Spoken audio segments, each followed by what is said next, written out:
لله الذي أتانا بالواحديات بفضل ربنا. الحمد لله الصلاة والسلام عليك والآل يا خير الأنام. رب كريم وأنت ذو خلق عظيم، فاشفع لنا عند الكريم. يا أيها الغوث سلام الله عليك ربني بإذن الله، وانظر إلي سيدي بنظرة موصلة للحضرة العلية. أما بعد.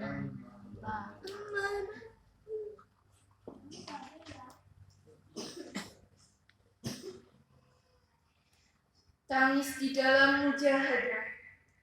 Menangis adalah merupakan gejala dari fenomena psikologis atau peristiwa kejiwaan. Setiap manusia pasti pernah menangis, baik ketika bayi, ketika masa kanak-kanak, ketika menjadi remaja, ketika sudah menjadi dewasa atau orang tua. Bahkan sudah nenek-nenek pun bisa menangis.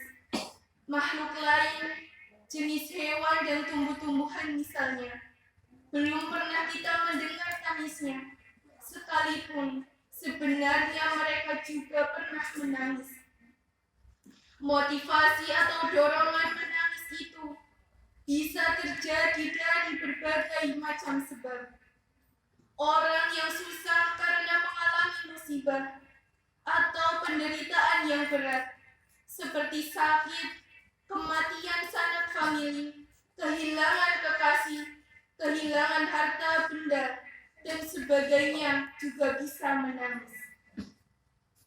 Jelaslah bahwa dorongan tangis itu datang dari dalam diri orang yang menangis, karena adanya sentuhan jiwa atau rangsangan batin. Di dalam mujahadah wahidiyah, banyak kita jumpai dan bahkan sering kita sendiri mengalami menangis. Pada saat menangis, sering kita tidak mengetahui sebab-sebabnya. Tahu-tahu menangis begitu saja tanpa ada sebab-sebab. Tetapi pada suatu tempo, kita mencoba mengusahakan dan memaksa diri kita untuk menangis, toh juga tidak berhasil bisa menangis, walaupun dalam keadaan mujahadah. Begitu juga pernah terjadi bahwa pada suatu tempo ketika bermujahadah, kita tidak bisa menguasai diri dari tangis, tidak mampu mengendalikannya sampai tercetus suara jeritan yang keras. Mengapa begitu? Jawabnya yang tepat, Allahu a'lam. Kemampuan rasio tidak mampu mengajarkan pendekatan-pendekatan, lebih-lebih membuat analisa rasional yang tepat. Namun, bagaimanapun keadaannya, kita harus bersyukur. Alhamdulillah. Bahwa tangis yang terjadi di dalam wahidiyah adalah tangis yang berorientasi, berhubungan atau berkaitan kepada Allah wa Rasulihi sallallahu alaihi wasallam. Tangis di dalam wahidiyah tidak menangisi soal harta ataupun yang bersifat kebendaan material. Motif tangis di dalam wahidiyah dapat terjadi dari bermacam-macam faktor. Antara lain, tangis karena adanya sentuhan jiwa yang halus, sehingga merasa penuh berlumuran dosa, penuh perbuatan kezaliman, merugikan orang lain, masyarakat, dan sebagainya. Merasa berdosa kepada Allah Subhanahu wa Ta'ala, berdosa kepada Rasulullah sallallahu alaihi wasallam,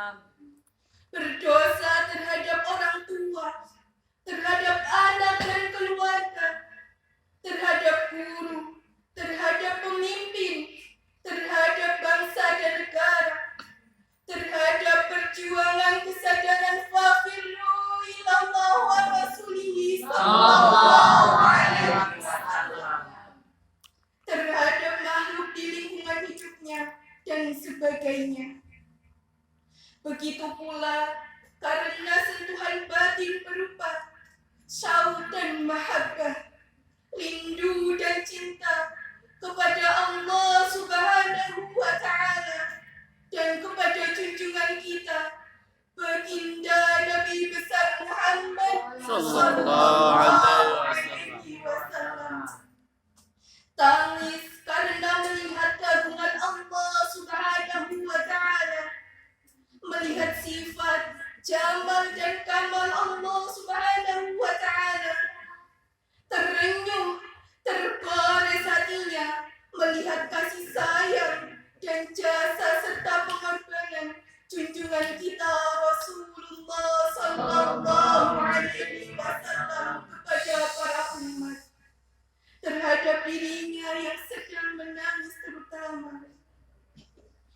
Tangis yang ada hubungan dengan Allah Subhanahu wa Ta'ala adalah tangis yang dilakukan oleh nabi-nabi, mulai Nabi Adam alaihi salam sampai junjungan kita baginda Nabi besar Muhammad sallallahu alaihi wasallam. Nabi Adam alaihi salam setelah dikeluarkan dari surga menangis selama 100 tahun non-stop. Menangis karena menatapi dosanya kepada Allah Subhanahu wa Ta'ala, yaitu pelanggaran atas larangannya agar tidak mendekati buah khuldi waktu di surga. Menangisnya untuk bertobat dan memohon ampunan kepada Allah Subhanahu wa Ta'ala. Mari kita renungkan untuk diri kita. Itu Nabi Adam. Pertama, beliau adalah seorang nabi. Dan kedua, beliau hanya melakukan